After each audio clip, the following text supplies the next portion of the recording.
पुरय नमः।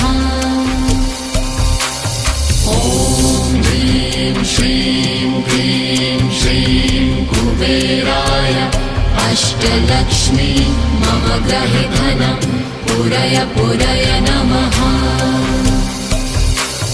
ॐ ह्रीं श्रीं क्लीं श्रीं कुबेराय अष्टलक्ष्मी मम गृहे धनं पुरय नमः।